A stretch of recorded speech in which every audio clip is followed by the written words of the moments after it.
Okay, so chapter 11, determination of equilibrium price and equilibrium output, है ना. equilibrium price हमको निकालना है, equilibrium output हमको निकालना है, under which competition? Perfect. ठीक है. Perfect competition एक ऐसा मार्केट होता है जहाँ पे there are large number of buyers and sellers selling homogeneous goods. Yes or no? Yes. And the price remains same. Average revenue remains same. Marginal revenue और average revenue दोनों क्या होते हैं?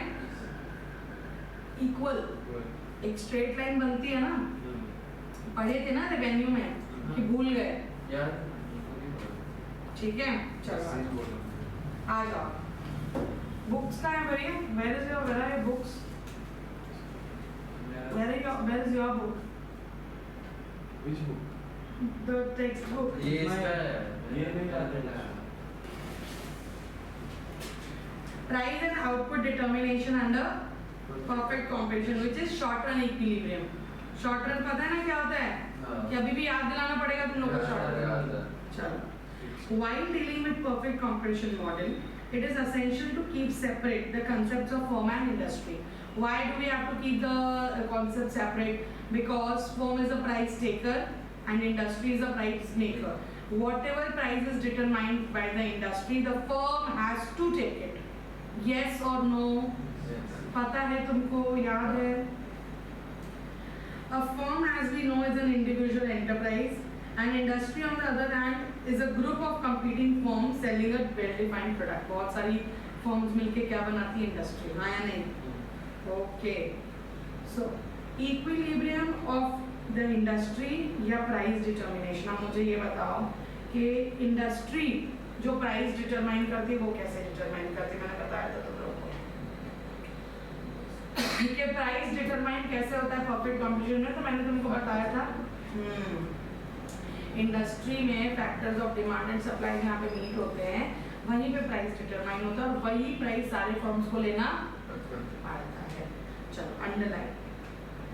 और हाँ, याद है तुमको मैंने ये भी बताया था कि परफेक्ट कंपटीशन में कोई प्रोड्यूसर या कोई सेलर किसी चीज को इन्फ्लुएंस नहीं कर सकता if the number is very large, right? Under perfect competition, no single firm or single consumer, underline, can influence the market price because of its negligible share in the total supply या total demand. उनका share जो है बहुत ज़्यादा क्या होता है? Negligible होता है, इसलिए वो डिमांड को या सप्लाई को किसी चीज़ को इन्फ्लुएंस नहीं कर सकते. However, underline, price is determined by the collective actions of the firm in the industry through the supply curve of the industry and collective actions of the consumers through industry's demand curve. देखो, जितने भी collective लोग मिलके क्या करते हैं? Cell करते हैं. और जितने भी लोग collectively मिलके क्या करते हैं? डिमांड करते हैं. तो जब उनकी डिमांड और सप्लाई क्या होती है? इक्वल होती है. वहीं पे क्या डिटरमाइन होता है? प्राइस. समझ आ रही कि नहीं? Thus, bracket and underline. Short run curve equilibrium price and quantity is determined by the interaction of market demand curve and market supply curve. Price कैसे determine होता है? जब market demand curve और market supply curve क्या होते हैं? Equal. पता है कि नहीं? देखो क्या लिखा है. The determination of market price has already been studied in chapter 6. chapter कौन सा है? मार्केट मैकेनिज्म, जहाँ पे हम प्राइस डिटरमाइन करते हैं, है ना, डिमांड और सप्लाई को इक्वल करके. उसके ऊपर एक्सेस सप्लाई, नीचे एक्सेस डिमांड. याद है? It is reproduced here in figure 1. The demand curve DD. देखो डिमांड कर्व DD क्या रिप्रेजेंट करता है? तुम लोगों को तो पता ही है. हाँ, डिमांड कर्व DD क्या रिप्रेजेंट करता है? Total demand. ठीक है, एक्स एक्सिस, वाई एक्सिस, यहाँ पे आता है प्राइस, यहाँ पे आती है क्वांटिटी. ठीक है, और आगे क्या लिखा है? Demand curve of the all consumer and supply curve SS represents the total supply. Yes और नो? बताइए, कोई डाउट है? नहीं. आगे आओ. Underline. The short run equilibrium is determined at the point where market demand curve and industry का supply curve दोनों क्या होते हैं? इंटरसेक्ट, इधर देखो ये इक्विलिब्रियम प्राइस ओपी और ये और इक्विलिब्रियम क्वांटिटी ओके। बताइए कोई डाउट है क्या? नहीं, आगे आ जाओ फिर।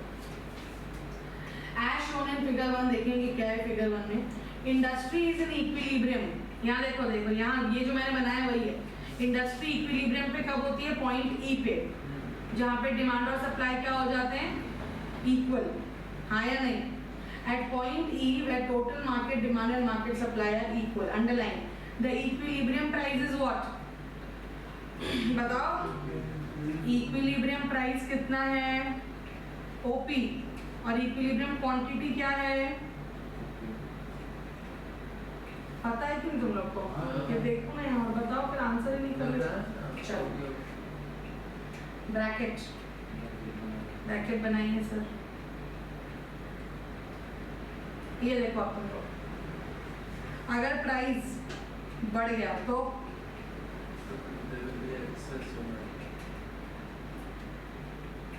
एक्सेस डिमांड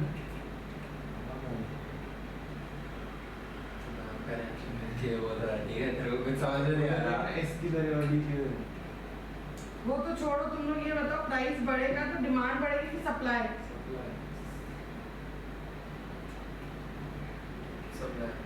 प्राइसेस इंक्रीज होते हैं तो डिमांड नहीं बढ़ सकती ना, क्या बढ़ती है?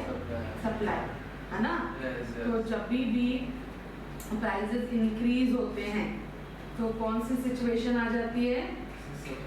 ये देखो डिमांड सिर्फ इतनी है लेकिन सप्लाई कितनी? इतनी सारी, तो ये कौन सी सिचुएशन आ जाती है? Excess supply. On the other hand अगर प्राइस कम होके P2 हो गए, है ना, तो सप्लाई देखो सिर्फ इतनी है ना, ये इतनी, लेकिन डिमांड कितनी है?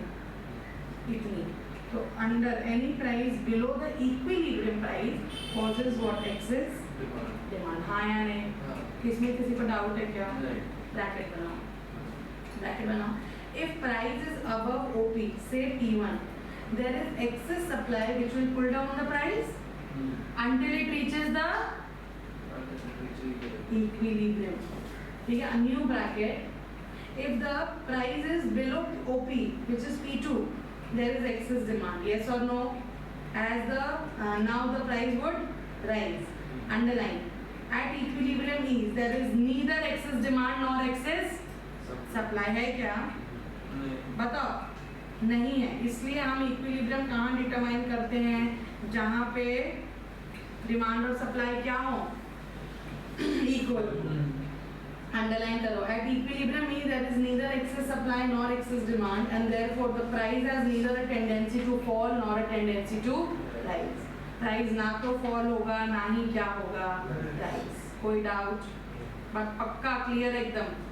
आगे पहले अभी हमने क्या पढ़ा था? Equilibrium of industry. क्या पढ़ा था अभी? इक्विलिब्रियम ऑफ इंडस्ट्री कब आता है? जब market forces of demand and supply क्या होते हैं? इक्वल होते हैं, तो एक पॉइंट ऑफ इक्विलिब्रियम डिटरमाइन होता है।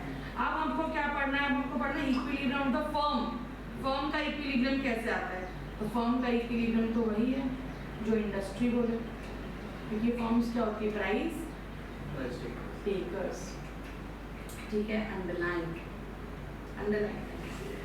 A firm under perfect competition cannot influence the market price. The firm is what?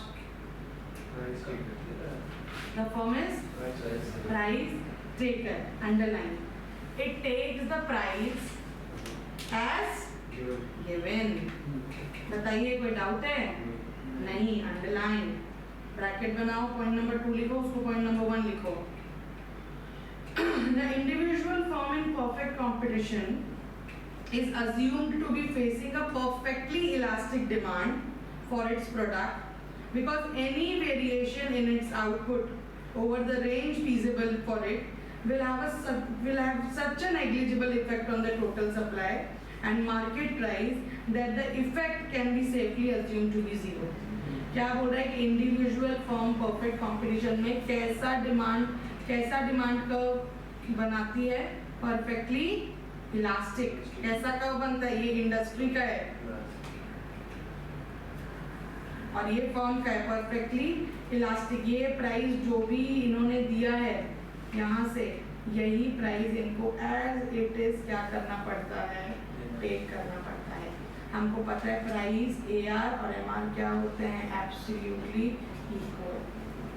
समझ में आ रही कि नहीं? और ये आपका होता है यहाँ पे प्राइस, और आउटपुट जो तुमको रखना है तुम रखो, प्राइस में चेंजेस नहीं आते। तो जो भी अंडरलाइन किया वापस समझ आ रही हो देख लो। An individual firm in the perfect competition is assumed to be facing which curve? Perfectly elastic curve. Why? For its product, because any variation, अगर वो कोई भी आउटपुट में वेरिएशन करती है ना, या फिर अपने आउटपुट में वेरिएशन कर सकती है, हम आउटपुट में अगर वेरिएशन करती है तो उसका जो इफेक्ट है बहुत ही ज़्यादा क्या होगा, नेग्लिजिबल। क्या होगा? नेग्लिजिबल, किसी को कोई फर्क नहीं पड़ेगा।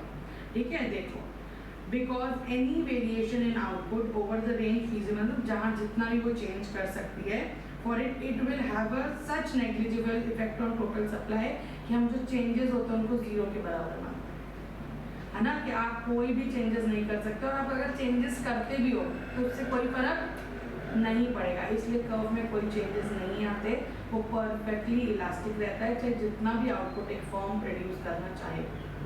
समझ आ रही है कि नहीं आ रही बात? आगे, the price is given to all the firms as determined by the, ये पता है तुम लोग को, बाय द फोर्स। और इंडस्ट्री में मार्केट प्राइस कैसे डिटरमाइन होता है? By the market forces of demand and supply. So underline, price OP is given to the firm, hence the firm is the price taker. OP is the price, guys, this one जो इनका भी था। Bracket point number 3, the perfectly elastic firm does not imply, उसको book दिखाओ, the perfectly elastic demand does not imply that the firm can sell infinite amount at this price. It only means that variation in production feasible for it will leave the price unaffected. देखो, perfectly elastic demand या जो curve बन रहा है उसका मतलब ये नहीं है कि वो जितना बेचना चाहे उतना बेच सकती है। बेसिकली इसका मतलब ये है कि जो भी प्रोडक्शन है, जितना आपको प्रोडक्शन करना है आप करो, उससे प्राइसेस में चेंजेस नहीं है, प्राइस आपके उतने के उतने ही रहेंगे। Underline, this also implies that firm has not to reduce the price to sell more, है ना, प्राइसेस को ना ही उनको इंक्रीज करना है ना ही डिक्रीज करना है, आउटपुट आपको जितना बनाना है आप बना सकते हो। Any doubt? Also underline, can not sell anything if it charges more than the market. अगर मार्केट प्राइस से ज़्यादा भी चार्ज करेगी तो भी वो कुछ भी नहीं बेच पाएगी, क्योंकि उसके कस्टमर्स दूसरे सेलर्स के पास चले जाएंगे, हाँ या नहीं? दस पॉइंट नंबर 4, 10 ब्रैकेट बनाओ, a firm thus a price taker firm always sells at the market price. Underline, it follows that firm's marginal revenue will be equal to the average revenue at the level of market price at every level of output. वो ये मानते हैं कि हर level of output पे हमारा average revenue और marginal revenue क्या रहेगा, सेम रहेगा, उसमें कोई भी चेंजेस नहीं आते। रेवेन्यू चैप्टर में भी पढ़ा है ये आपने। And the two would coincide in the same straight line, और दोनों एक ही स्ट्रेट लाइन में रहेंगे, AR MR दोनों एक ही लाइन में रहते हैं। कोई डाउट है? Last, 5th, the short run equilibrium of the firm can be illustrated by combining short run cost curve with the demand curve faced by the firm. Underline, since the firm is price taker, it has to decide the amount of output it should produce at the given price so as to maximize the profit. है ना, कि वो कितना output बनाए, है ना, ताकि उसको क्या हो सके, प्रॉफिट्स। समझ में आ रही कि नहीं आ रही है बात? तो आपको ऑफकोर्स जब भी आपको कॉस्ट प्रॉफिट निकालना है तो आपको कॉस्ट कर्व और रेवेन्यू कर्व को क्या करना पड़ता है, कंबाइन। कॉस्ट और रेवेन्यू कर्व के बिना प्रॉफिट्स आते हैं क्या? हाँ, तो आपको ये देखना है इसमें मेन मुद्दा क्या है इसको पढ़ने का, कि प्राइस तो डिटरमाइन हो गया, लेकिन हमको ये देखना है कि परफेक्ट कंपटीशन कितना सेल करेगा in order to maximise their profits. ठीक है, thus the firm is output underlined, firm is the output adjuster under perfect competition। क्या फर्म प्राइस को एडजस्ट कर सकता है क्या? बताओ जल्दी, क्या फर्म प्राइस को एडजस्ट कर सकता है? नहीं, लेकिन किसको एडजस्ट कर सकता है? आउटपुट को। किसको एडजस्ट कर सकता है? आउटपुट को एडजस्ट करेगा तो क्या मैक्सिमाइज कर पाएगा? Profits. Is it clear? In order to determine the profit maximizing output, the firm has to meet how many types of conditions? 2 conditions आपको ध्यान में रखनी है जब आपको perfect competition का profit maximizing output निकालना है। Are you getting it or not? चलो, ये 2 conditions हम कब पढ़ेंगे? नेक्स्ट क्लास में। ठीक, अभी क्लास खत्म नहीं हुई है, जो भी मैंने ये